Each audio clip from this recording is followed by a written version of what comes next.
The gentleman's going to come up and speak here as somebody I see personally as somebody that matters in my life, okay? And personally, I think is somebody who, we've become acquaintances. You can sense a friendship evolving, but I actually see a lifetime relationship evolving. And I think just because he's cut from the same cloth we're cut from, quite honestly. And you may have known Dr. Amen, you may not. You see him all the time. He's huge on PBS, okay? He's on there all the time. He's 10 New York Times bestsellers, so a lot of people know who he is. He's a physician by trade, but he's also a double board certified psychiatrist. And he has these clinics called Amen Clinics. There's one in Irvine, California, one up in San Francisco, one in Bellevue, I think Washington, over in Atlanta, Georgia, and New York. And he is the number one person on this earth who has basically scanned brains. I'm not going to tell you his stories. He'll tell it to you. It's really dynamic. But scanning brains and seeing what's going on in there. Matter of fact, he's doing the biggest test right now in research with the NFL players. And he's worked with Rick Warren for a few people in Southern California. But Rick Warren's all over the world now. What they call the Daniel Plan, which has lost, I don't know how many millions and millions of pounds of people. And he actually asked him, what's lately happened for you? He says he comes from Oral Roberts University. And he just won the Lifetime Global Achievement Award from them. And I could go on and on. He's got a lot of accolades. But more important than that is I actually went to him as a patient. Okay, I went in there and had my brain scanned. And then you also do all these tests, hundreds and hundreds and hundreds and hundreds of questions, okay, that you go through, literally beyond that, tons of questions. And then you go in and you physically for hours do all this other stuff, seeing how everything connects in your brain. And then they have that, all this huge database, the biggest database of brain scans in the world, okay, into this huge database, okay. And they, you might call it just large data. They call it big data, okay. And they have this intelligence, you might call it artificial intelligence, that researches it. And so your brain has been compared to all these other brains against all these data points, which is like thousands of data points from all these people. And so it's billions, if not trillions, of connections, okay? And they can pretty much tell you where your brain's at, okay? And what's going on, what's gone on, but more importantly, where it can go. And then the coolest thing is when I spent about 3 hours sitting on his couch and him just talking to me about, there's your brain, here's what's going on. It was the most amazing thing. I'm a person who works out all the time, and it's so easy to get in the morning, look and the morning's always the best time to look in the mirror, because that's when you cut. At night, you're fat, okay? You know that feeling? And, boy, I look good at night going, God, what happened? Somebody blew me up like a balloon. And so I've always, you always have the mirror every day when you get out of the shower to see what's going on, okay? But you don't see your brain. There's something like nothing I've ever experienced. If I was going to recommend you guys go to one of his clinics and do it, okay? It's crazy because you see your brain, but more importantly, it becomes real to you. You see it now like a muscle. And I changed a lot of things in my life. And I went back after about 3+ months of following a lot of different things. And here's my brain, what it was and what it could be. And I was already this far, to what the absolute potential my brain could be. It just changed my life completely. It really did. I went through all that before I said to him one day, well, let me tell you what I do. I just really was a patient. And I started talking about what we do here, and I really started Live Happy, and I talked about this stuff, and I talked a little bit about Nerium, and then I dropped the P word, Princeton, and Dr. Stock and those guys, and started that, and that led to conversations, because Dr. Amen sees himself as, and he is, he's not just himself, he is what you would call the '1 brain warrior on this earth. He truly is a person trying to get people to understand that your brain matters. I always said, God, I always knew I had a brain, but I just didn't realize I had a brain. Okay, and since then, Max Stocks flew out to California and stayed at my house, and we've spent the day with Dr. Amen. We've had meetings at our summit about potential things we can do. We were together last night, and there's this beautiful relationship of what's going on with Dr. Amen and the amazing person he is and what he brings to the table and the credibility he has. what's going over there with Max and Jeff Stock and Eddie Prez and them, and what we have here, these incredible brands, and each one has our own IP and awareness, the synergy that's going on. And so with that, I said, you know what, I got this conference coming up. I got a lot of people who'd be great brain warriors. They're connected, they've got back offices, they're in social media, they're natural storytellers, and I could see this future evolving. And there's just a neat future in 2016 that's evolving. But I want him to come here and just talk to you guys, because this guy is just one of the most compelling people I've ever heard. And this talk is going to give to you is much bigger than your brain. It's about your whole spiritual being as a person and how everything's connected. And he's just a beautiful, beautiful, beautiful human being first. That's where it all starts, okay? And he's an incredible agent of change, and he really, in my opinion, is going to become an amazing, amazing friend to all of us here at Nerium. So welcome to the stage, our new friend, future great friend, partner here at Nerium, Mr. Dr. Amen, okay? Thank you. Daniel Amen.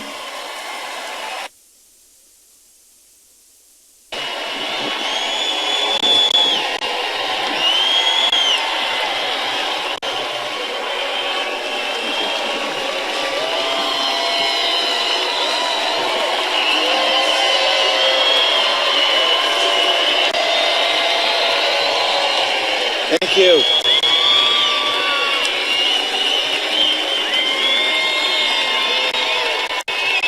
Thank you. So I hope you feel like that in 20 minutes. So the first thing I want you to do is get out your phone and text your name and email to this number. And the reason for that is I'm going to send you my 111 slides. And I'll send you some more information about us, but I don't want you taking notes. I want you paying attention to me. Because if you do, I promise you, I'll change your life. No one cares about their brain. Isn't that crazy? Because you can't see it. You can see the wrinkles on your skin or the fat around your belly, and you can do something when you're unhappy with it. But because virtually no one ever looks at their brain, no one knows that it could be in trouble. And it could be in trouble, but you could do something about it. But if you don't know, you don't do anything. So, let me start this part of the story in 2010. It's August 2010. I had just finished my second book on the connection between physical health and mental health. As Jeff said, I'm a psychiatrist. And I was so excited because I'd finished the book. I looked to my wife, Tana, and I said, let's go to church. And so we grabbed our daughter, Chloe, who at the time was 6, and we went to a church near our home in Newport Beach. And I said, Tana, why don't you drop Chloe off at Children's Church? I'll go save us seats. And as I walked toward the sanctuary, I saw hundreds of donuts for sale for charity. Now, I've been going to church since I was 3 years old. The donuts have always been there. But today, they pissed me off. And then right around the corner was bacon and sausage cooking on the grill. And I'm like, really? And as I walked into the sanctuary, they were cooking hundreds of hot dogs for after church. And so I'm walking in and I'm not in a spiritual frame of mind. I'm irritated. And then as I sat down, the minister started talking about the ice cream festival they had the night before. And now I'm crazy mad. And my wife finds me in church, and she found me typing on my phone. And she gave me that look that only your wife can give you. You're going to hell. Don't you know you're going to hell? Put that thing away. And so I showed her what I was typing. Go to church and get donuts, bacon, sausage, hot dogs and ice cream. They have no idea they are sending people to heaven early.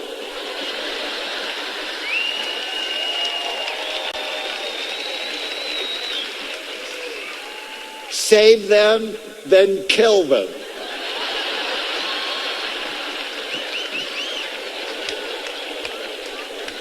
This is not the plan. And so you'll find I'm a very passionate person, and I'm furious. And I said a prayer that day in church. I have no idea what the pastor said, not one.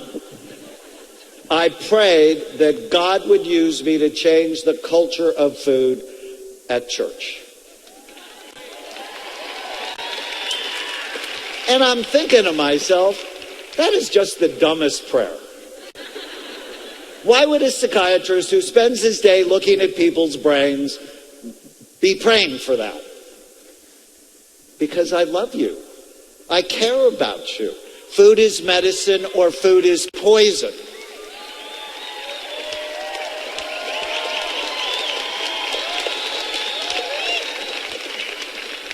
And no lie, 2 weeks later, I got a call from Rick Warren. So some of you might know Pastor Warren. He's the author of The Purpose-Driven Life, our generation's best-selling nonfiction book. 36 million copies worldwide. And he's the senior pastor at Saddleback Church. They have 12 campuses around the world.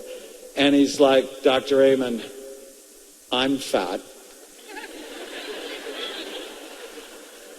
My church is fat.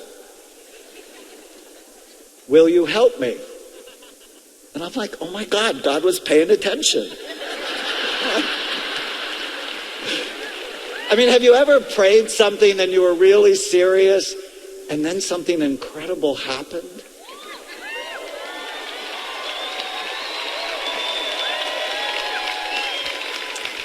And so I'm on the phone with him and I'm like, you had me from hello? I mean, what are you going to say at that point? I'm busy? So together with my friend Mark Hyman and Mehmet Oz, we created a program for Saddleback called the Daniel Plan. It's not named after me, although I don't always correct people when they ask me that question. It's named after the prophet in the Old Testament who wouldn't eat the king's bad food. And he said, just test me. 10 days. Let me drink water and eat vegetables. And see if I'm not as healthy as the other ones. And in fact, he was healthier. And it's really a great story. Great opening to the book of Daniel. So what we did is it's based on 5 pillars. Faith, which is why do you care? And I'm going to finish my talk today with why do you care? And I'm going to tell you why I care. But you have to know the answer to that question. Why are you on the planet? What is your deepest sense of meaning and purpose? Because if you don't know, you won't be well. You have to know why you're here. I know why I'm here. I want you to know that too. And then it was food, because food is medicine or it's poison. It's fitness. I mean, one of really the fastest ways to get healthy is start walking. Head-to-head studies. Walking like you're late, 45 minutes, 4 to 5 times a week, is equally effective to antidepressant medication for major depression.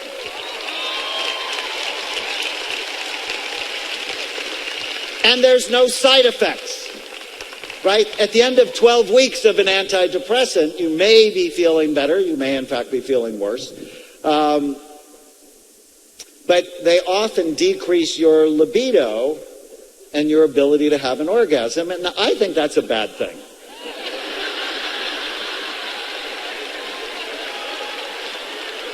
At the end of 12 weeks of walking, you're actually sexier.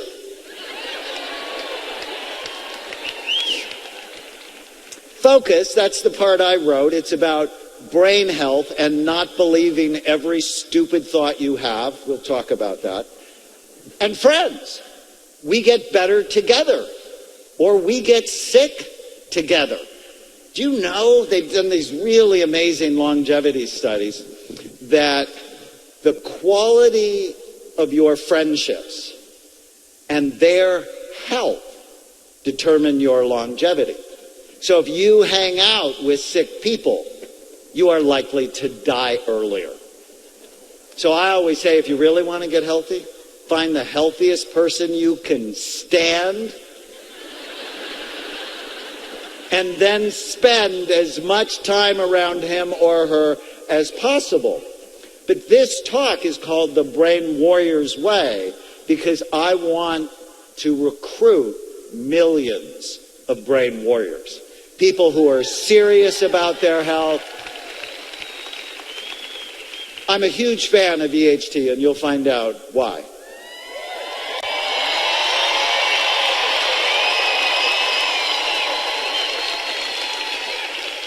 But EHT with a lousy lifestyle is not nearly as effective as if you put the right habits in your life. So you have to ask yourself, do I just want to make money, or do I want to change lives? And I'm a huge fan of both for you. All right, so we launched this program. It was January 15th, 2011. The first week, 15,000 people signed up. I'm like, this is going to be fun. The results were spectacular. Let's see. Participants lost over 250,000 pounds the first year. That's as much as the space shuttle. They reported better energy, focus, creativity, sleep, mood, reductions in stress, blood pressure, blood sugar, sexual dysfunction. My wife says, you always have to put that in there, don't you? And they went off many of their medications.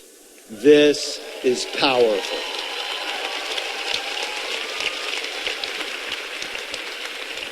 But you have to be a warrior. And the reason I use that term is, let's just be really honest with each other. You're in a war for the health of your brain. Everywhere you go, someone is trying to make money by enticing you with bad food that will kill you early. Everywhere you go. I took a first-class plane ticket here. So I'm in first class, and they come by with the nuts. Do you want the nuts? No, thank you. Would you like a drink? No, thank you. Here's this food that's not very healthy. Would you like it? No, thank you. How about ice cream? No. Are you sure you don't want ice cream? No. Are you sure? What part of no are you having trouble with? And then if you just think of the food on the way to the airport, and then when you get to the hotel, I mean, almost everywhere you go, someone is trying, and I didn't say anything about the food around the perimeter here. I didn't say it. I promised myself I won't say it.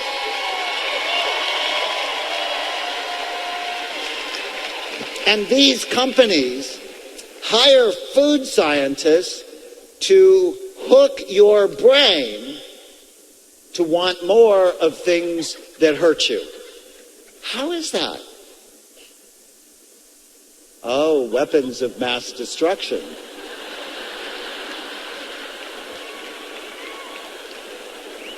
Food-like substances, highly processed, pesticide sprayed.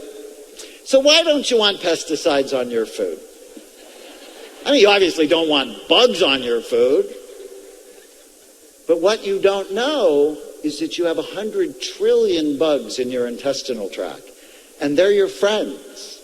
They're making neurotransmitters that help your brain work. They help you digest your food. So when you eat pesticide-laden foods, it's killing the good bugs in your body. That's why you don't want foods with pesticides. Interesting, huh? Okay. All right. These same companies, they know how to hook your pleasure centers. So you know in real life, this beautiful woman is never eating this burger. Because she, in fact, would not be a beautiful woman anymore. But if you just think of all the Carl's Jr. commercials, right? So you're connecting sexuality with something that's going to hurt you. They know that. They plan that. Some companies like Open Happiness. You know, I'm like, why don't we tell the truth? Open death, you know.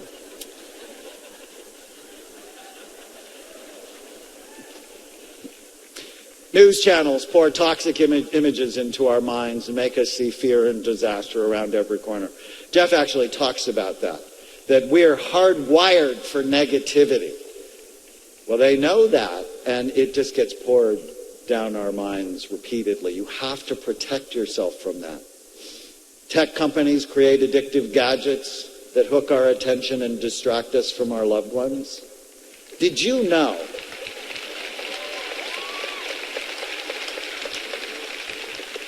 So Microsoft did this study. It was so stinking interesting.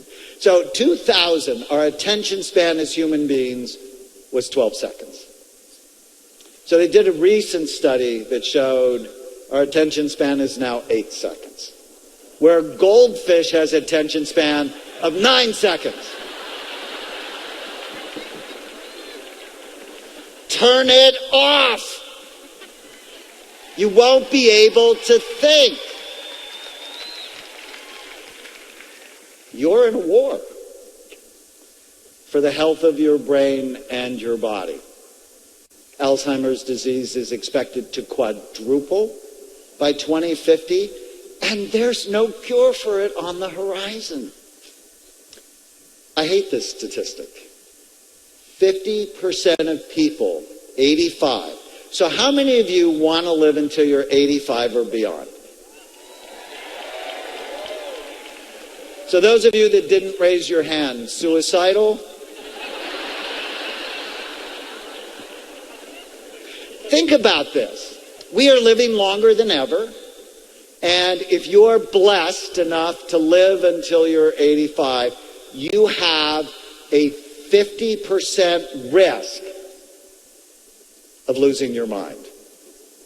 That should horrify you. In fact, when you're 20, that should horrify you, because how you prevent Alzheimer's disease is you prevent all the illnesses that are associated with it, and that starts early.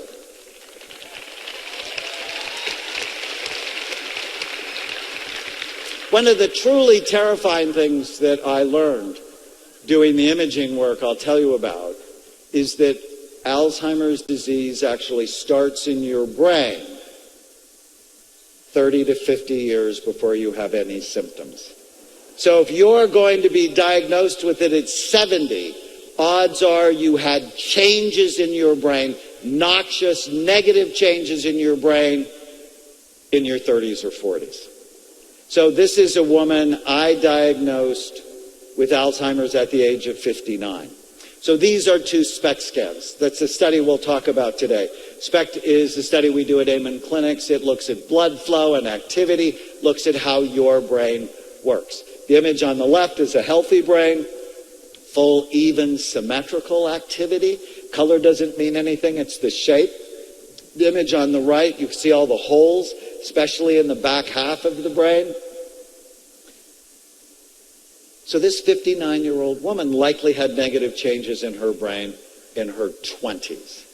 So those of you that are waiting to, think about this, those of you that are waiting to get sick until you get healthy, you might want to rethink that.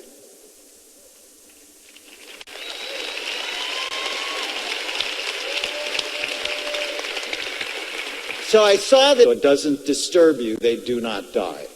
But you got to ask yourself, why the hell are they on a railroad bridge and there's no way out?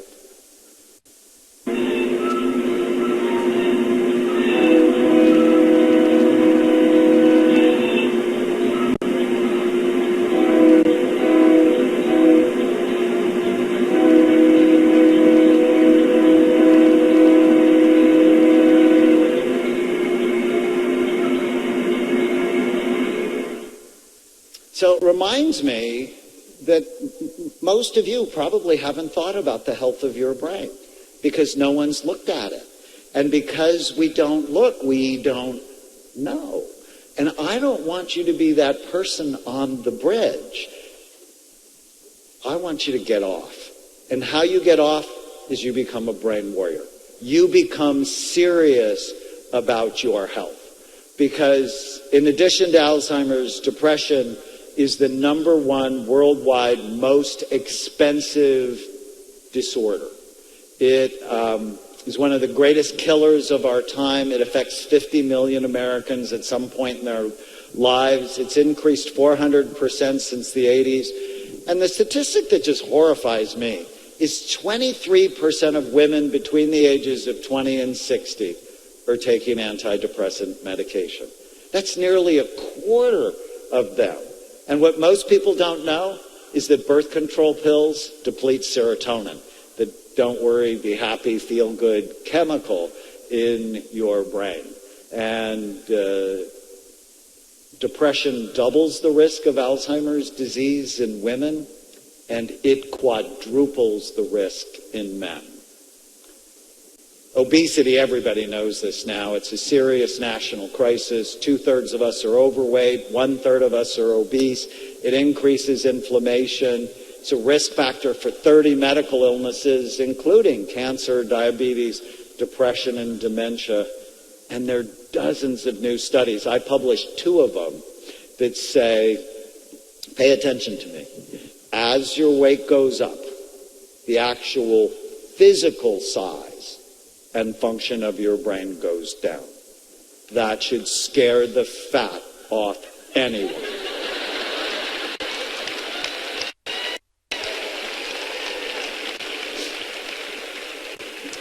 So, I read that first study from the University of Pittsburgh, and I was just horrified by it. In fact, I was so horrified I lost 30 pounds, because I'm never going to purposefully do something to damage my brain, and I was sort of like a little roly-poly.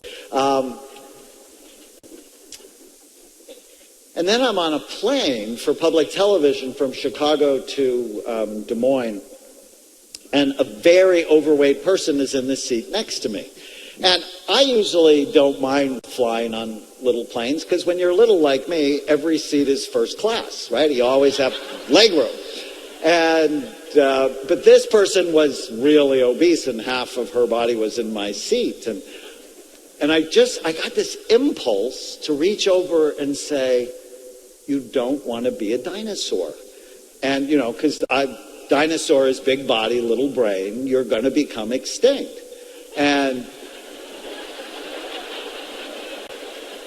But I have good frontal lobe function, so I didn't say anything. Because, you know, the next thought in my head was, that is just so rude. Did any of you have mothers like mine? If you don't have something good to say, don't say anything at all. So that was my mom. And but when I got home, I told Tana, I said, you know, I think I'm going to coin this thing called the dinosaur syndrome.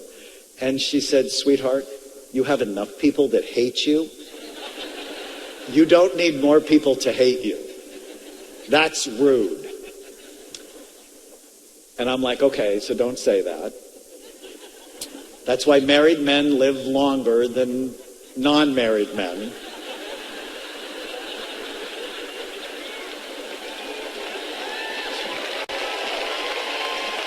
But then, 2 weeks later, I got invited to GNC. So you know GNC. It's a supplement company in Pittsburgh, and they love my work, and they wanted me to do some things with them.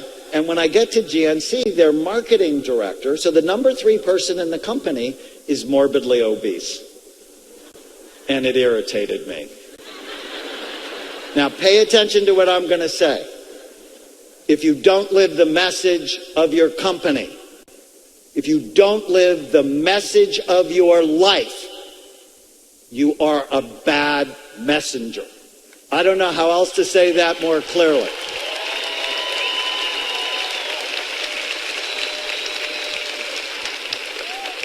But I have good frontal lobe function. We're going to do business together. And so I'm like, don't say anything, until we got to dinner.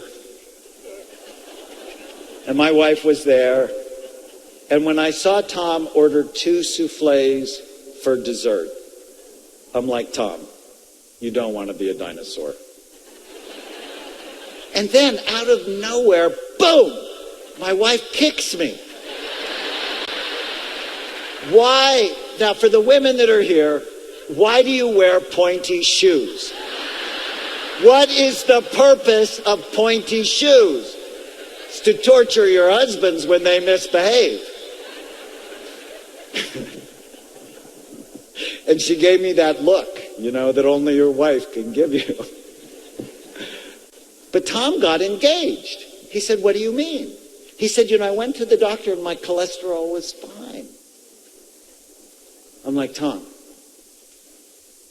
there's studies that suggest as your weight goes up, the size and function of your brain goes down. I said, how old are you? He said, I'm 43. I said, well, you're very successful. Are you done? He said, what do you mean? I said, well, you don't want to be the number 2 person or maybe sometime the number 1 person. Or I said, you're sort of like happy with where things are. And if you slip a little cognitively, it's no big deal, right?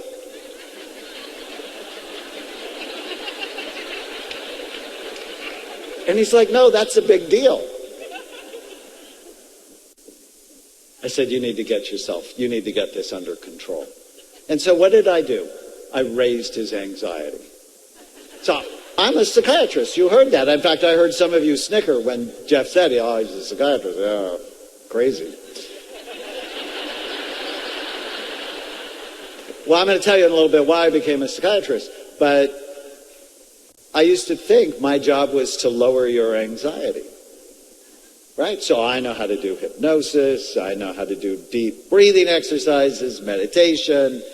And about 10 years into being a psychiatrist, I realized that's not my job with everybody. Some people, in fact, need more anxiety. I told you about that longevity study. Another major finding in the longevity study was the people who had low levels of anxiety. The people who were the don't worry, be happy people, that they took unnecessary risks, that they didn't manage their health effectively, died the earliest from accidents and preventable illnesses. So if you feel your anxiety going up, bless me. Send a blessing my way, because I'm doing something that's good for you.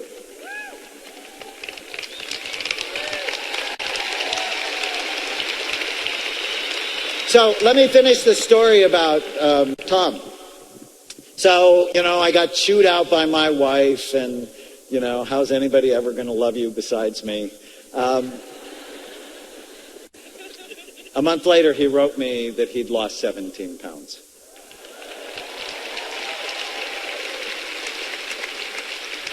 Two years later, he was down 80 pounds. He's the number 2 person where he works. Your brain and your finances are totally connected. Okay. I love this slide. Because when I figured this out, I was like a little kid, so excited.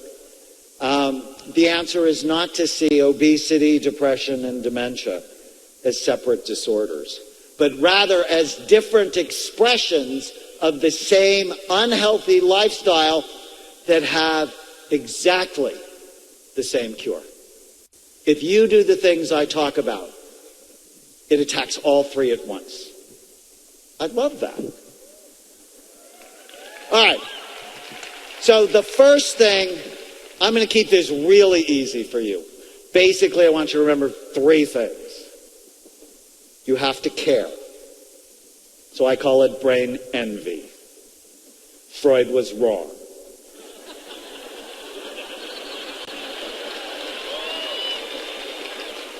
Penis envy is not the cause of most of your problems. He was about 2.5 feet too low in the body. It's what's between your ears that matter. I wrote a book once called The Brain in Love. There was a chapter, no forethought equals no foreplay.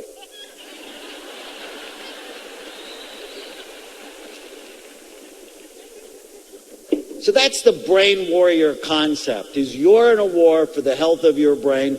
Your brain is the most important organ in your body. It's involved in how you think, how you feel, how you act, how you get along with other people. Your brain is the organ of personality, character, intelligence, and every single decision you make. And when you look at your health, odds are it's a sum of all the decisions that you've made. So if you really want to get healthy, it starts here. It's your brain that pushes you away from the table, or it's your brain that gives you permission to do stupid things. Okay, so care, and then you want to know what are the things that hurt your brain and stop them and do the right things. So I'm going to fill that out for you. Care, stop, do. I mean, how simple is that? Okay. So let me tell you a little bit about me and my journey to being a brain warrior. I am in the middle of 7 children. Growing up, my dad called me a maverick, and to him, that was not a good thing. But I always find myself pushing against the stupidity in the world. In 1972,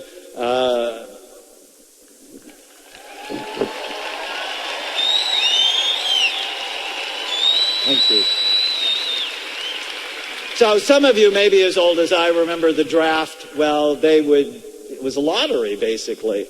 And my birthday is July 19th, and my number was 19, which meant see you later. And so I went into the military and was trained as an infantry medic. And that's where I became a warrior, but a servant warrior. But about a year into the whole infantry medic thing, I realized I didn't like sleeping in the mud, and I really didn't like being shot at. Some people like that, and we're grateful for them, not for me. And so I got myself retrained as an X-ray technician. And that's where I developed a passion for medical imaging. As our professors used to say, how do you know unless you look? And so I fell in love with medicine, with imaging, and got out of the military on the GI Bill, went to college, and then I got into medical school at Oral Roberts University. And when I was at ORU, as a second-year medical student, someone I cared deeply about tried to kill herself.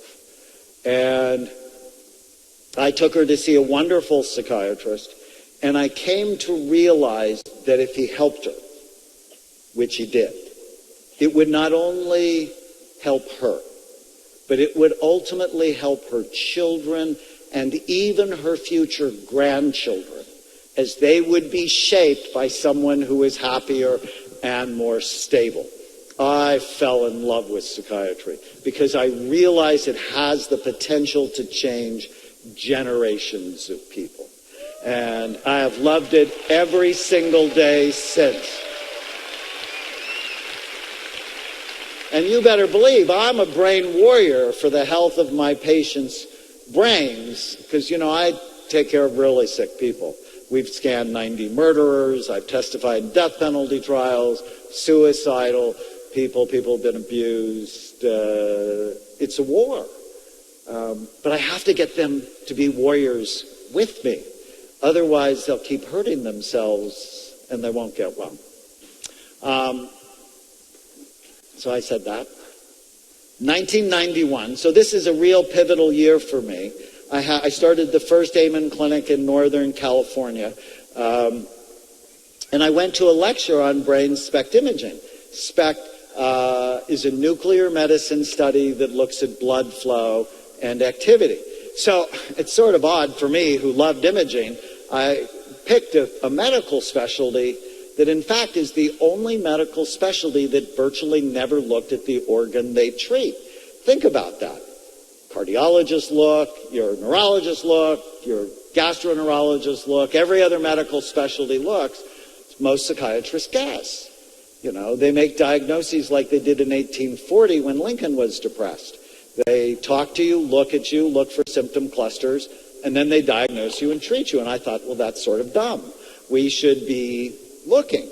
And so I went to this lecture. I got really excited because imaging plus psychiatry, it's what created a revolution in my life. So over the next 24 years, my colleagues in Nerium clinics have now built the world's largest database of brain scans related to behavior.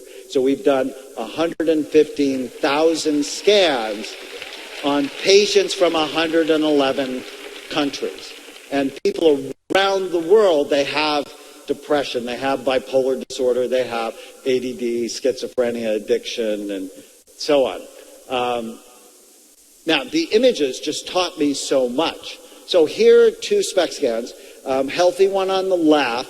So SPECT tells us three things: good activity, too little, or too much. So the image on the left, all you're looking at is the shape, and it's looking at blood flow, and we want it to be full, even, and symmetrical. The image on the right is showing us the really active areas in the brain, which are typically in the back, in an area called the cerebellum. So here's what two strokes look like. So you can see the difference, right? This isn't hard. So stroke is where a blood vessel either breaks or clot goes and closes it off, and brain tissue dies. So obviously it's going to then have less blood flow. Alzheimer's disease, where the back half of the brain is deteriorating, traumatic brain injury. And one of the big early lessons I learned was that mild traumatic brain injury ruins people's lives, and nobody knows because they go to see psychiatrists that never look at their brain. And so the NFL actually formed its concussion committee in 1994, but they never sponsored a brain imaging study. So you have to ask yourself if they really wanted to know the answer to the question, which we'll talk about in a little bit. Drug addict brains just looked awful. The real reason not to use drugs, this includes marijuana. I hate to burst your bubble that you think it's good medicine.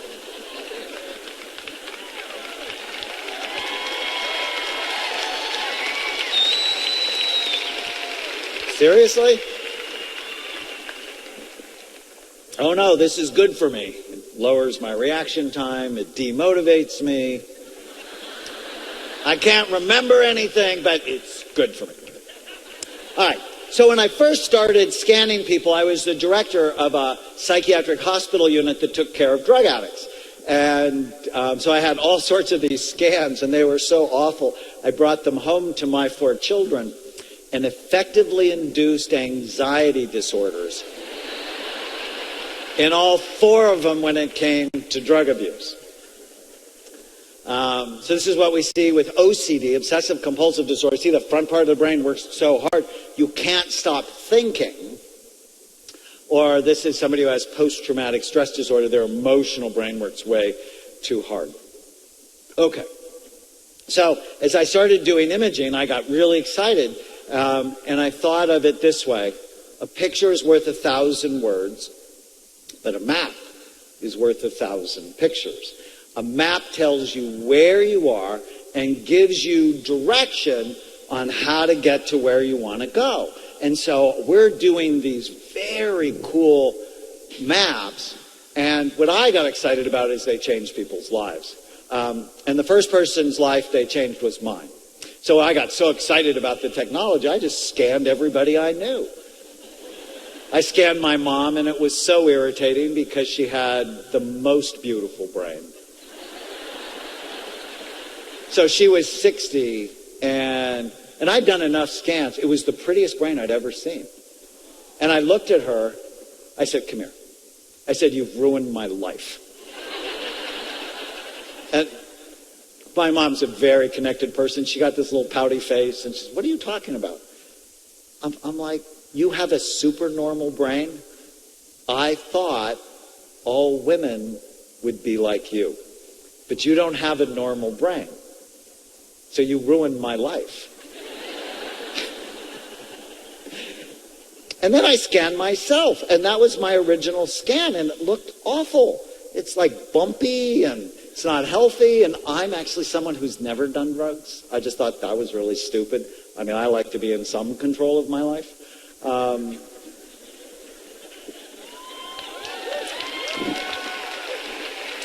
And I don't smoke. But when if you really know what I know now, I had bad brain habits. I didn't sleep more than 4 hours a night because I was busy, was chronically stressed. I overate. Diet soda was like my best friend. And it was just, when I saw my brain, I was horrified. That's where I developed the term brain envy, because I wanted mine to be like my mom's. And so through all the things I'm going to teach you 20 years later, my brain looks healthier, bigger, fatter. And that's not what usually happens. Usually with age, our brain gets less and less and less active. I'll show you in a minute. The scans actually changed everything in my children's lives because, quite honestly, if you dated one of my kids for more than 4 months, I scammed you.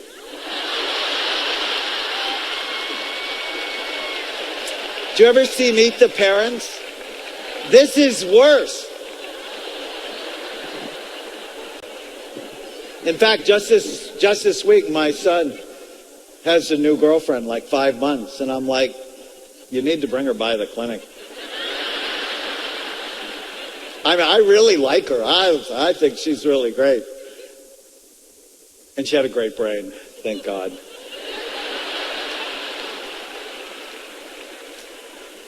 Imaging changed everything in my own love life. I was married for 20 years, and it wasn't good. And so, 15 years ago, I got divorced. And, someone who grew up Catholic, that's a big deal, like a really big deal. And I'm like, if I ever fall in love again, I'm going to see their brain before any other intimate part. And so I met Tana, and she's a neurosurgical ICU nurse, and she loved my work. And I'm like, this is 2 weeks into our relationship. I'm like, what are you doing this afternoon? I said, you haven't been to the clinic. You want to see the clinic? So that's her in the camera. That was her brain. So I married her.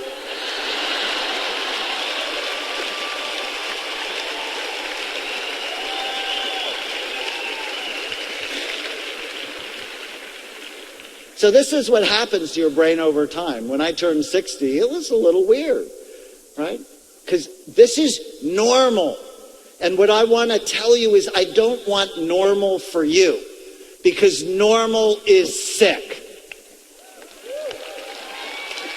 I am not interested in normal, and I can't imagine anyone associated with Jeff's company wants to be normal. You all want to be optimal.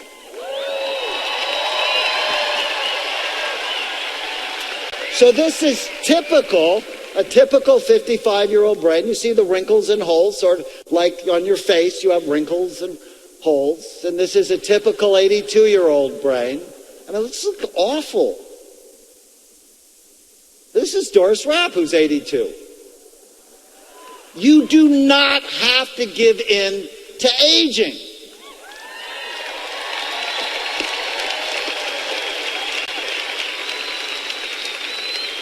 The health of your brain is much more about your habits and the nutrients you consume than your age. And now that I'm 61, I know I'm in a war. I know it. I see what gravity does to your face, and I've seen what it's done to tens of thousands of brains, and I don't want it, and I have a choice. You have a choice if you're smart.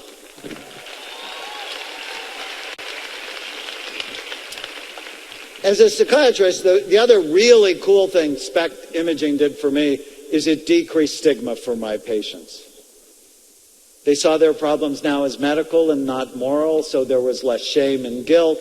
And what I really loved is it increased forgiveness and compassion from their families. We had nothing else in psychiatry to do that.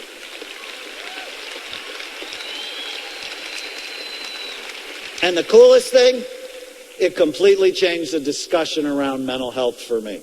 Quite frankly, no one wants to see a psychiatrist. So it's 1980. I tell my dad I'm going to be a psychiatrist. He gets mad at me. He said, why do you want to do that? You want to be a nut doctor? That's seriously what he said. Why do you want to do that? And quite frankly, no one wants to be labeled as abnormal, as defective, as crazy, but everybody wants a better brain. So what if mental health was really brain health? And that's my experience. If you get your brain right, you feel right, you act better, life is better.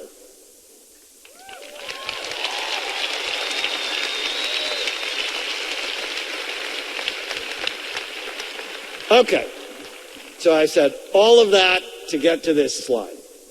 This is the most exciting lesson I've learned from looking at 115,000 scans on people from all over the world, just like Jeff said. I love that, because when Jeff came, his brain wasn't as healthy as it should have been. And now it's better. But now he's a warrior to make it even better still. You are not stuck with the brain you have. You can make it better, and I can prove it. And I love that. So let's talk about the NFL just for a little bit. Football season started last night, and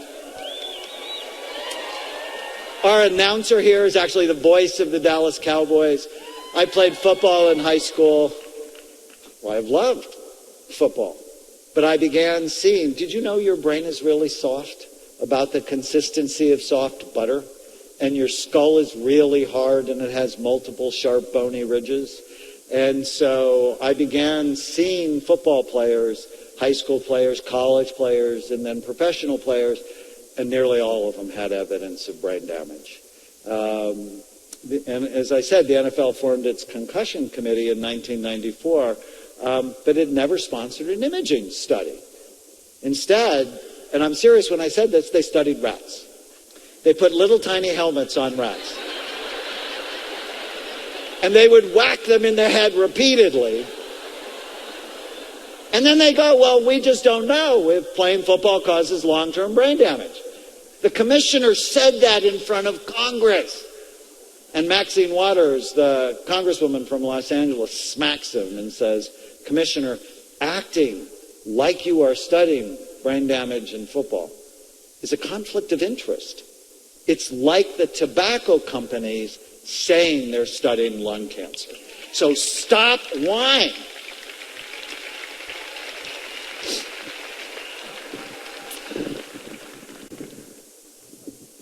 In 2007, Anthony Davis came to my clinic. He's the Hall of Fame running back from USC. He played 8 years in the NFL, and his brain looked very damaged. And on the program I put him on, much like what I'm going to tell you, he got dramatically better. And Anthony is the sweetest, most outgoing person, and he wrote the commissioner a letter who didn't write back, but then he got me to speak at the Retired NFL Players Association.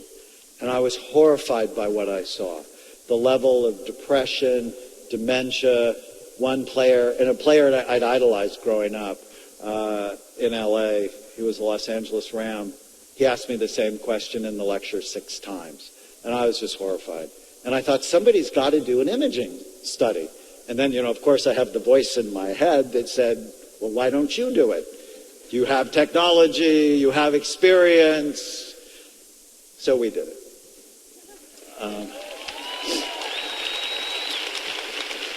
So the problem with the NFL's position, and I'm dead serious when I say this, is if you don't admit you have a problem, you can't do anything to solve it. So, if you have a problem in your life or in your marriage or in your business, the first way to solve it is go, help, I have a problem.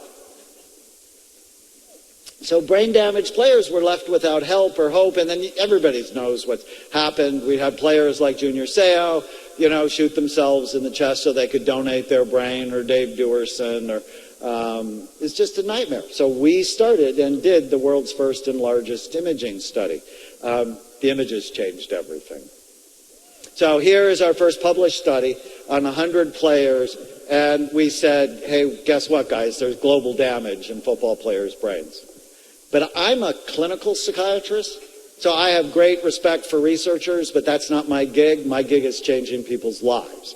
And so when we started our study, and I paid for this study, I went, uh-oh. We have to do a second arm of the study. Can we make these bad brains better?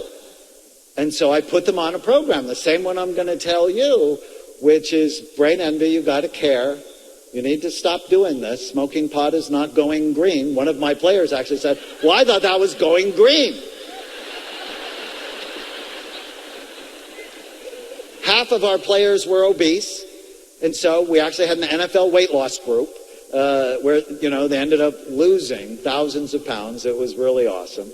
And we put them on nutrients, much like EHT. So here's an example. Duval Love was an offensive guard for the Rams for 12 years. He's morbidly obese. His brain looked awful, awful, awful. I'll show you the before and after in a little bit. So we published this study. 80% of our players show improvement. You are not stuck with the brain you have. You can make it better.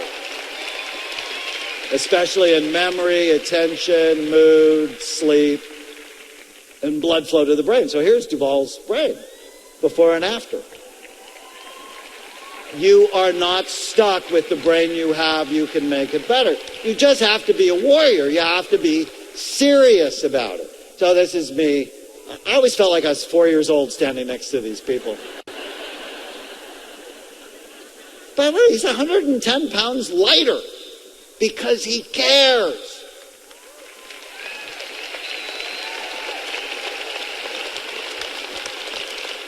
And one of my favorite players, you'll recognize him, Freddie Dreyer, played for the Rams, who was on Hunter. He said, with the treatments, I'd replaced a part of me that had slipped away. Going through the program, I noticed mental energy and thinking speed that he had lost. He was not stuck with what he had. He made it better.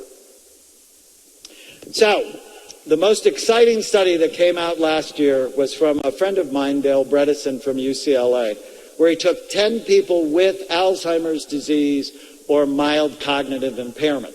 Mild cognitive impairment means you're on your way to Alzheimer's disease. It's more than many senior moments. He put them on the program very much, almost exactly like I'm going to share with you, in 6 months. Now, these are people with mild cognitive impairment or Alzheimer's. People don't think of those people as getting better. In 6 months, 9 of the 10 were better.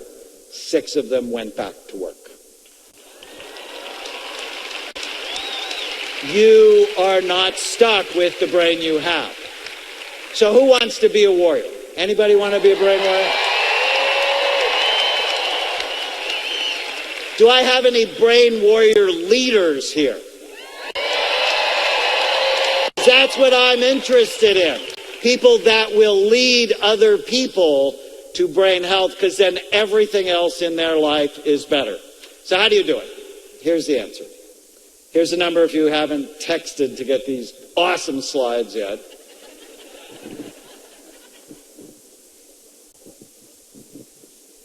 If I can ask you another favor, my big book. So I wrote 30 books. It's a little weird. People ask me about that, and I go, it means 2 things. I'm very consistent, and I'm old. But my biggest book, Change Your Brain, Change Your Life, that has sold just about 1 million copies, is coming out brand new. It's newly revised and coming out November 3rd. So I would dearly love for you to buy it for yourself and all your friends. And then on the link, there's actually a link to it. All right, so that's enough time for the commercial. Let's do this. 4 simple things. Baseline brain health assessments. If you don't know, if you don't look, you don't know. I mean, it's as simple as that. When I turned 50, my doctor wanted me to have a colonoscopy. I asked him why he didn't want to look at my brain. Wasn't the other end of my body just as important? So in our clinics, we use SPECT, and I'm a huge believer. There are other ways to look at the brain. We also do a study called quantitative EEG. But, you know, my books are translated into 33 languages. So a long time ago, I realized not everyone can come and get a scan. If you can do that, that's the best. So we've actually developed online testing. We test your memory and mood and reaction time and attention and executive function and impulse control. So that would be the next way to do it. We have a wonderful community site called My Brain Fit Life where you can test your brain. So the first thing is testing.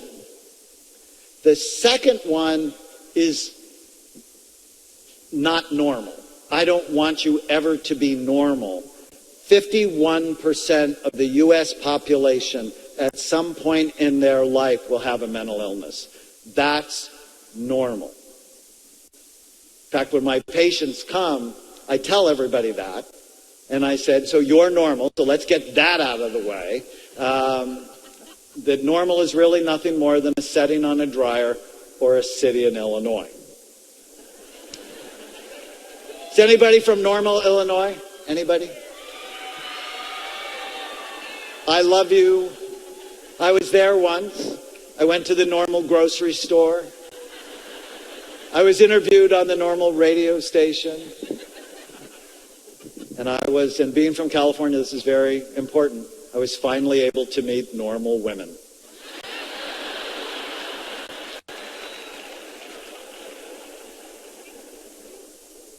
So if you have suffered from an addiction, from ADD, from anxiety, from depression, OCD, bipolar disorder, welcome to normal.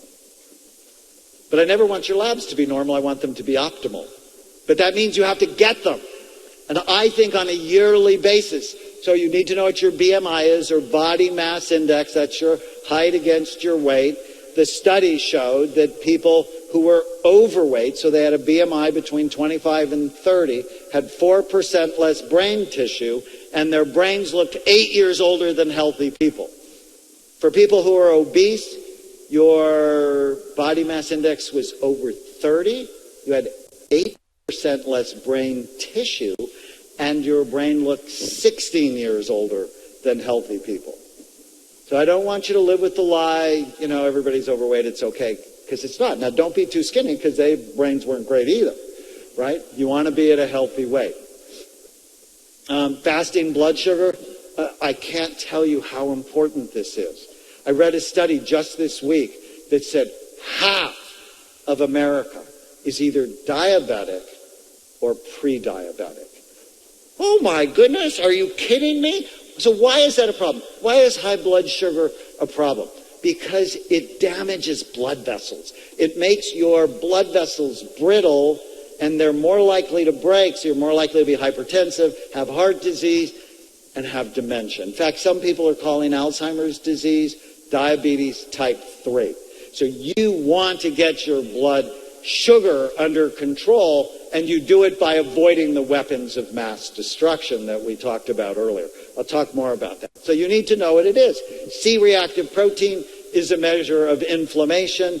Inflammation comes from the Latin word for fire, and when you have high C-reactive protein in your body, it's like you have a low-level fire destroying your organs. Vitamin D is just critical. It's actually really not a vitamin, it's a hormone. It's involved in your immune system. It's involved in depression. It's involved in dementia. It's involved in so many important things. And 2/3 of us, the same number of people who are overweight or obese, also have low vitamin D. And as your weight goes up, you cover up more, so you actually get less of the sun. And the damn dermatologists won. They made everybody afraid of the sun. You know, you were made or you were evolved in the sun And with these low levels of vitamin D, it's damaging us. So you should know what your level is. And so when I first decided to get healthy, mine was 17. Normal's between 30 and 100. And I actually take 10,000 units a day, and so I maintain a level of about 80. I don't recommend that for you. I recommend you get it tested, and if it's really low, then take 2,000, retest it, and then you and find the right level. Don't go crazy with it, because that can cause kidney stone. And then the last one is ferritin, which is a measure of iron stores. Too little iron, you get anemic and really, really tired.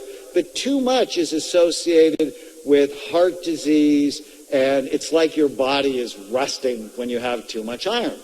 So it was really funny. I'm like, because at one point in my life I had too much iron, and I went, well, how do you get rid of it? Because we don't have a medicine for too much iron. You get blood. So you go donate blood. So I donated blood, and then the Red Cross thought, I was their best friend for 5 years. And then I was in Istanbul last year, and outside of the spice market, I saw leeches for sale. And I'm like, that's so gross. And my wife is a neurosurgical ICU nurse, and she grabbed my arm. She said, honey, they do this for their health. They bloodlet themselves, and now you know why. And I looked at her and I said, I prefer donating blood. Thank you very much.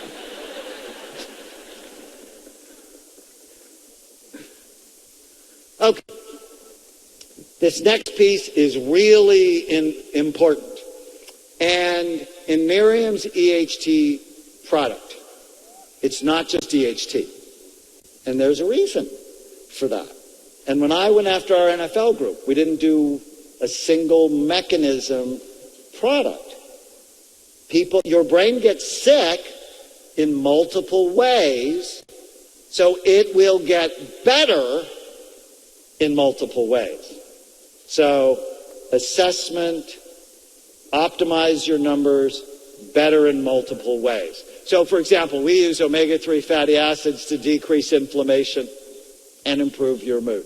I love ginkgo and vinpocetine because they increase blood flow and memory. Probiotics support gut health. We talked about that a little bit. B vitamins and phosphatidylserine for nutrient loading. Huperzine A, which is in Nerium's product, boosts acetylcholine. And EHT for tau protein and brain cell structure support.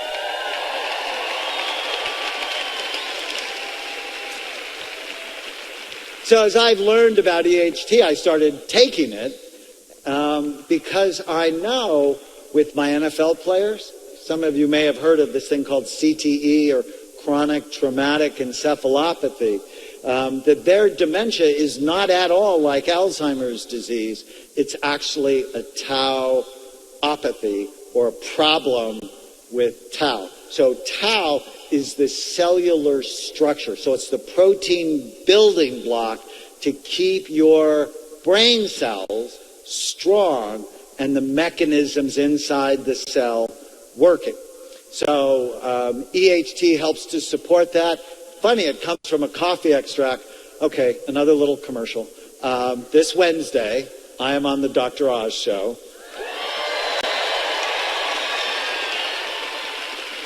So Dr. Oz actually came to Amen Clinics, New York, and we put a cap on his brain, on his head, and scanned him. We did a quantitative EEG on him. And then they were doing a whole show on good forms of energy and bad forms of energy. And so we studied smoking vaporized caffeine. And it's hysterical. So he's like puffing on this caffeine cigarette, and I'm scanning his brain. And it lowered the sleepy wave, so he's more alert. Buzzed, I think is the word he used. And his brain's more alert, but the judgment center in his brain went down. So you see a cute girl, you're more attentive, and now you make a bad decision, and now you're divorced and visiting your children. So I'm like, maybe not a good thing. But there's something good in coffee, because there's a lot of studies showing the health benefits of coffee. I would just kill the caffeine, and then all of the bad things you put in it so that you can tolerate the nasty taste of coffee. Well, they've actually isolated EHT, which optimizes. Dr. Stock is going to talk about PP2A and how exciting that is. But it keeps your connection strong, supports memory, focus, energy, and your immune system. So it's very exciting. And the Nerium product actually has a number of other nutrients to work in this multiple mechanism approach that I talked about. Okay, step number 4. So number 1 is assess your brain. 2 is optimize, not normalize your brain, because normal is sick, in multiple mechanisms. And the last thing you need to do is know, reduce, and treat your risk for Alzheimer's disease. So I've seen many patients with Alzheimer's disease and many of their family who comes to me and they go, I know I'm at risk. How do I prevent it? You want to know the short answer? You prevent all the illnesses that are associated with it. And the fact is, virtually all of them are preventable.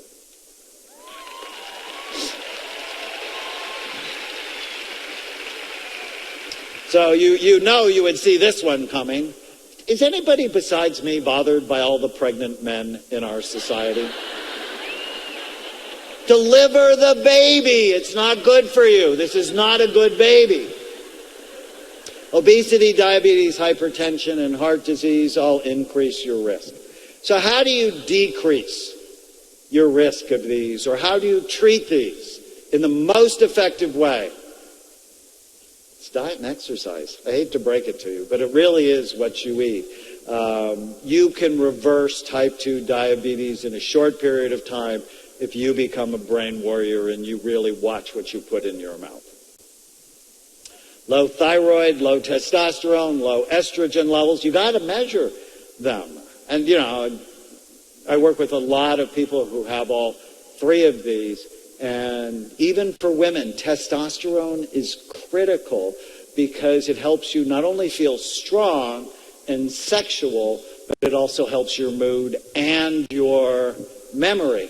And then it came to me one day is, testosterone and estrogen drop fairly dramatically in both men, in women, and testosterone in men in their 50s. And I'm like, oh, I know why. That's the Earth's way of getting rid of people who've already had babies. I'm not okay with that. And I wouldn't hope you would be okay with that. And you know the fastest way to ruin your testosterone level?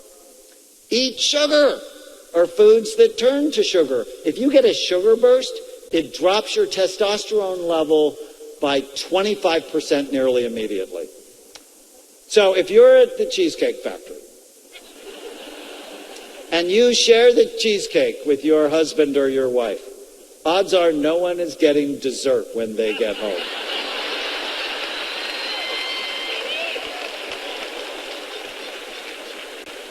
Smoking. I was walking around the building yesterday when nobody recognized me, and I saw a lot of you smoking. Stop that. It's not good for you. Prematurely ages your brain. It is the number 1 preventable cause of early death. Alcohol and drug abuse. Alcohol is not a health food. I don't know how else to say it. Oh, but Dr. Amen, I have to have 1 or 2 glasses of red wine a day. That's good for my heart. Yeah, but you have a smaller brain, according to studies from Johns Hopkins. And when it comes to your brain, size matters.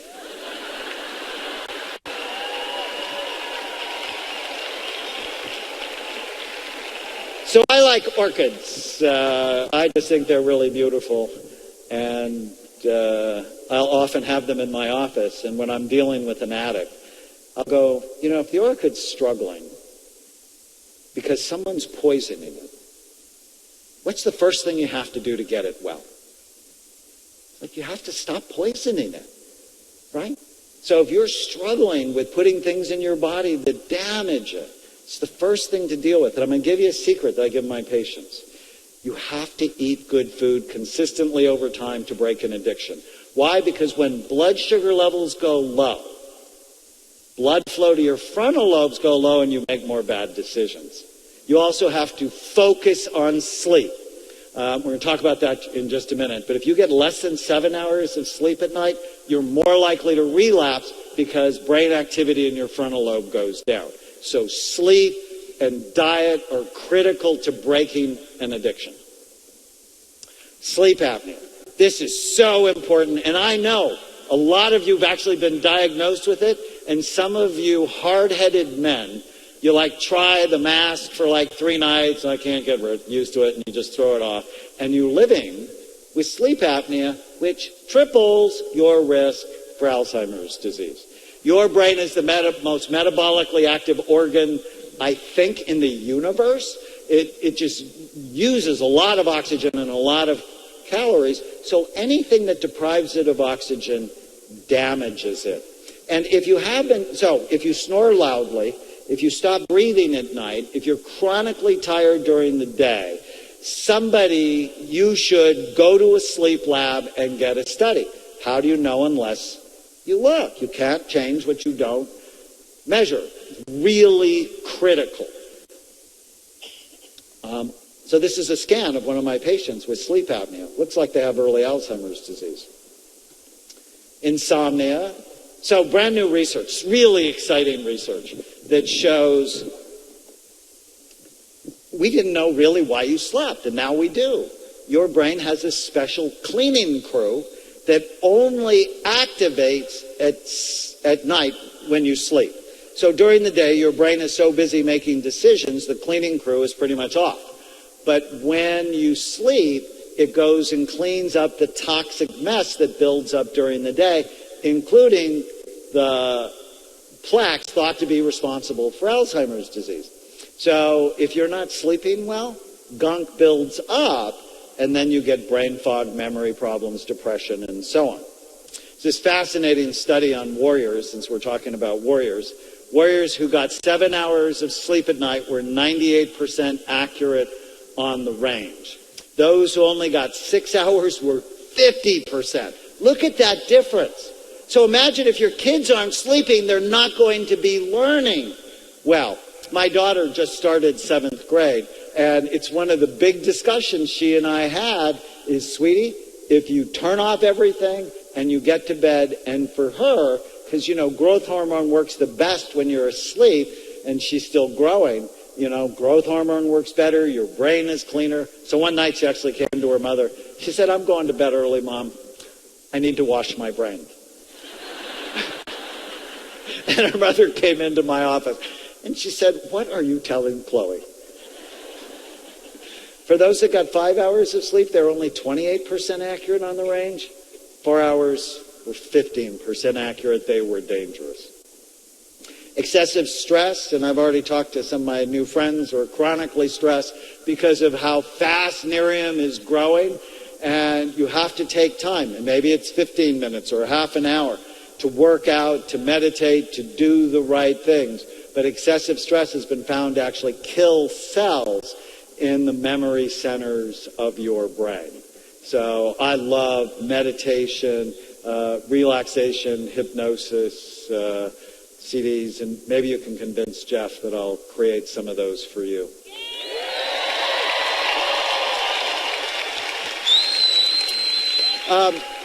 Untreated ADD, or ADHD is one of my specialties. There's a lot of misinformation about it. It's real, and when left untreated, it ruins people's lives. The hallmark symptoms: short attention span, easily distracted, disorganized, procrastinate, and impulsive. And there's a higher incidence of people who have it, who get divorced, who file for bankruptcy, who go to jail, who lose their jobs. And if you have these symptoms, and not every once in a while, because all of us have them every once in a while, but they've been sort of the story of your life, and your teacher said, he's really smart, but only if he tried harder, or she should not talk so much. that it's really worth getting it assessed and treated. And as far as I know, I think we're the best place in the world to do that. If you exercise less than twice a week, you have an increased risk. Interesting. So how could you immediately eliminate that risk? Anybody have a thought? Exercise more than twice a week? I mean, if you just look at all of these, the prevention plans are really clear. You do not want to be a couch potato. So I have this great story. This is Garrett Howig. He's one of our really awesome psychiatrists. And he's a warrior. I mean, he takes brain health really seriously, works out, he's strong.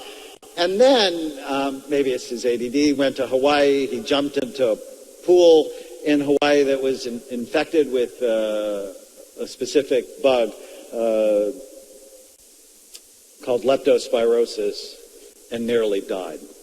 He was unconscious. It's like 70% of people who get this nearly die. Not nearly die, they're dead, like gone forever. But because he was strong, he was able to get out of the hospital and do what he loves. So, I know I went after obesity. I also want to go after frailty. You never want to be frail. The thing, Santana, who is a neurosurgical ICU nurse, said the thing that kills people is frailty. If he would have went into the hospital frail, or even normal, he would not have come out alive. So, from an exercise standpoint, I think it's really simple. You should lift weights twice a week. I'm not kidding. You're a girl, you should lift weights. The stronger you are as you age, the less likely you are to get Alzheimer's disease. Muscle burns fat, it increases metabolism. I'm a huge fan, just don't use steroids to get that way. And then walk like you're late 45 minutes, 4 to 5 times a week. So keep it simple. I'm not like a marathon person. Maybe it's because I'm lazy naturally. But it's like way too much stress. Walk like you're late 45 minutes, 4 to 5 times a week. Lift weights twice a week for a half an hour. No new learning and being addicted to gadgets increases your risk for dementia. There's actually a study from Hewlett-Packard showed if you're addicted to your cell phone, over a year you lose 9 IQ points. About the same as if you're smoking pot. And if you're addicted to your gadgets and smoking pot, it's really bad. So, new learning is critical to keeping your brain strong. So, word games. All right, so let me just say this clear. Just doing crossword puzzles is like going to the gym, doing right bicep curls, and then leaving. You got to work out your whole body, and you have to work out your whole brain. So word games work out the left front language part of the brain, laughter, the right side of your brain, learning a musical instrument, your temporal lobes, and new dance steps or table tennis works out the cerebellum, that busy, active part of your brain. But if you drink when you dance, or play beer pong, that ruins any benefit. The standard American diet is associated with diabetes, cancer, depression, and dementia. So if you're looking at that going, yum, you're not a brain warrior yet. Or maybe you're a brain warrior white belt that just doesn't know quite enough. So here's the short course on healthy nutrition. Calorie smart, so you're not overweight. Whole, fresh, real food filled with colorful vegetables with protein and healthy fat at every meal. Why? Because that'll decrease your appetite. Fat is not the enemy. Sugar is. All right. So people who have a healthy fat-based diet, listen to this. It's crazy. They have 42% less risk of getting Alzheimer's disease. So think of fish, healthy oils, nuts, seeds, avocados. People who have a protein-based diet, 21% less risk of getting Alzheimer's disease. But people who have a carbohydrate-based diet, think bread, pasta, potatoes, rice, fruit juice, and sugar, have a 400% increased risk. Now, if you're smart, you're going to take what I just said, connect it to diabetes and how diabetes causes type 3.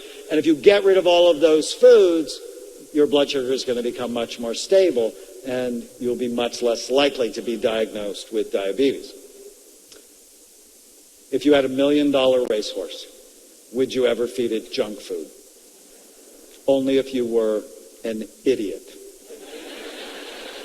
Only if you wanted to lose every race you entered.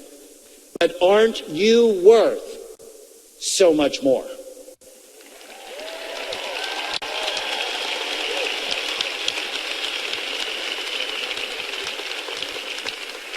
Age is the biggest risk factor. That's when I turned 60, I'm like, dude, you better be serious because it's coming for you. My dad, who I adore, he was not an easy dad, but I still adored him. And he would never listen to me. And I don't want you to be like him.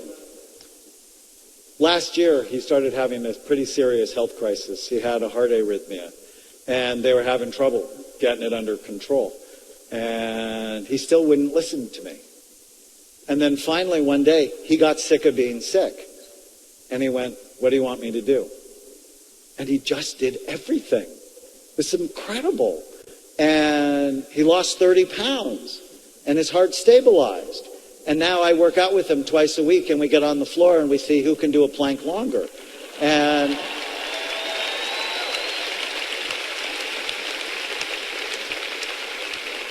I'm so excited. And he said, but I never thought it would happen to me. And I'm like, what a stupid thing to say. If you have that thought, that's stupid. That is not the sign of a healthy brain because that train is coming for you.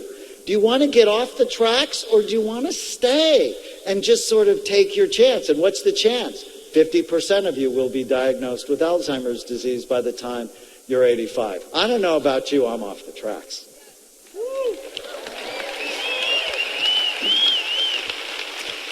So, you want to prevent Alzheimer's disease, you have to prevent all the illnesses that are associated with it.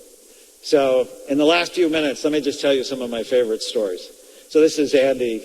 He came to see me from the University of Michigan where I gave a talk on ADD. He brought his daughter, and so she wouldn't feel singled out. He got scanned, and you can notice he's pregnant. Oh. And his brain looked awful. And I'm like, Andy, how much are you drinking? And he said, not much. And I've been a psychiatrist a long time, and I realized I had to ask the follow-up question. What does that mean? Well, 1 or 2 when I get home from work, and 1 or 2 with dinner, and 1 before bed every night. He said, yeah, but it's not a problem. I'm looking at his scan, I'm like, it's a problem. And he had brain envy. And 10 years later, he delivered the baby. It was a long delivery. And his brain aged backwards.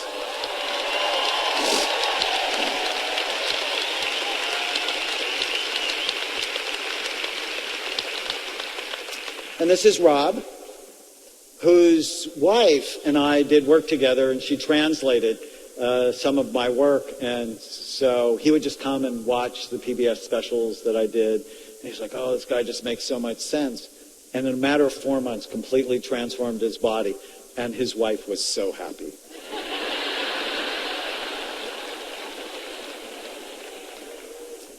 And he was remembering things that he said he was sharper mentally than ever before. And this is Mary Ann, who's the Western Regional Director for Franklin Covey. And she felt awful. And at 59, she said, you know, I think maybe my life is just done. Pain, depression, and became a warrior. She read one of my books, became a warrior. And this was her a year later. And she said, for my 60th birthday, I gave myself the present of a fast-acting brain with the wisdom of age. I love that. And then, so who wants to be a warrior?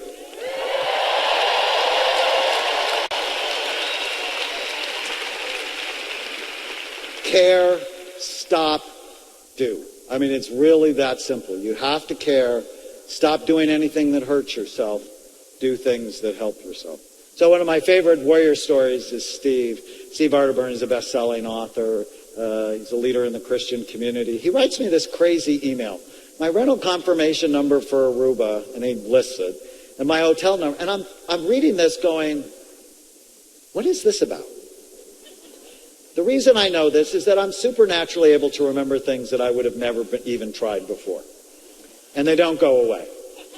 My productivity and creativity is off the charts. I'm able to connect with my wife in ways I've never experienced.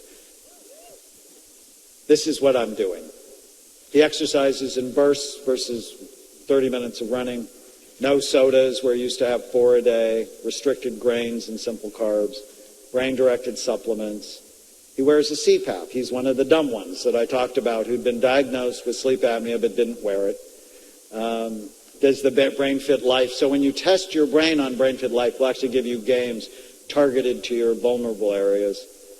And my favorite part, of course, my wife would say this, and the sexual intimacy is another area of peak performance. So I love that. And just a couple of weeks ago, Nancy comes to my clinic, and my assistant, she wasn't seeing me, she was seeing one of the other doctors, says, Dr. Amen, you have to meet Nancy. And I don't know, I had like 14 things on my schedule, and I just look at her with this dumb look, and she's like, stop it. You have to meet her. She's 83. She came here from Oxford, England. And so I went in and talked to her, and she's a warrior. She picked up Change Your Brain, Change Your Life, in a used bookstore for 50 cents.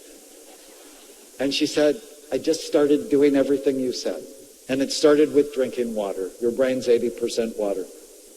So she lost 5 stones. I'm like, what's that? 73 pounds in a year. And she makes that face. She said, I used to be like this. It's so funny. So her energy's better, mood's better. She's off the couch. She drinks water. She walks. Nutrition, supplements, new learning. And then she changed her family. That's what brain warrior leaders do. They change their family. So, are you a sheep or a sheepdog? Sheep go with the herd. They live in denial. They don't want to see problems. They pretend all is okay and the wolf will never come. Sheep, in fact, don't like sheepdogs because they remind them that trouble may be near. Sheepdogs have fangs and they're serious, sort of like me. But sheepdogs love their sheep even when the love is not returned. And they give their lives for the flock. So who are you? Are you a sheep in denial or a sheepdog guarding your flock? So Laura is a sheepdog. She actually works for the Salvation Army. She completely changed her life, her family, and then changed the lives of people in the drug treatment program that she directed. These are the people. And Thomas, who said, he graduated from our program, my life was a mess, now it is a message. I have been tested, now I have a testimony. I was a victim, now I am victorious. I went through trials, now I am triumphant.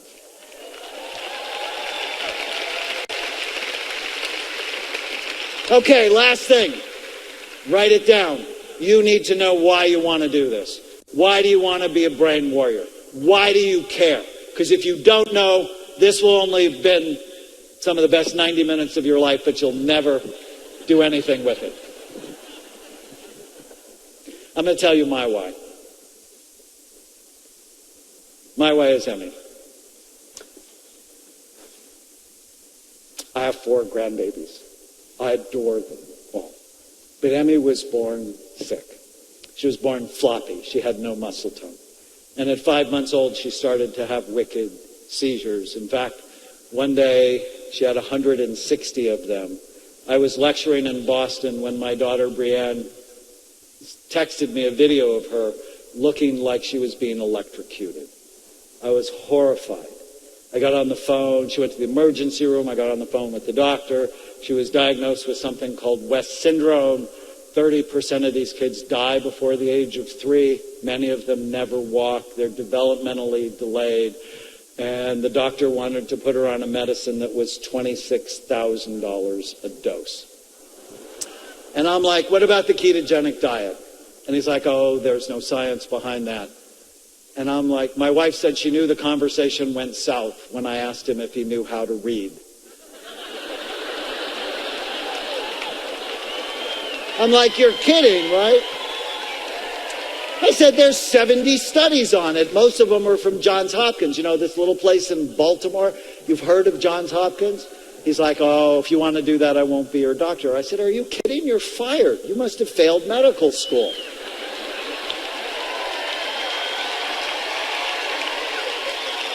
Your job isn't to tell us what to do. It's to give us options. We need options. And anyways, on the ketogenic diet, this is Emmy walking to preschool.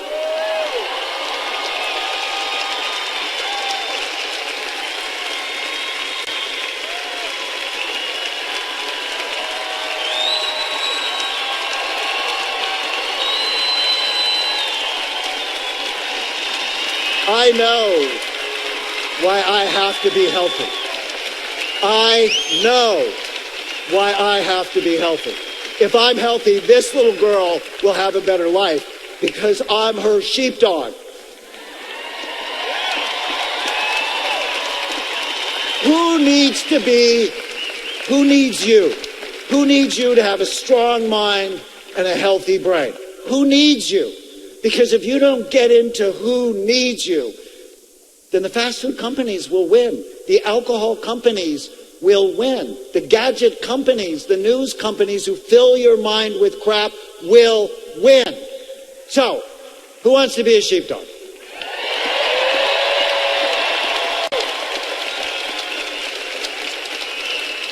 Who wants to be a brain warrior?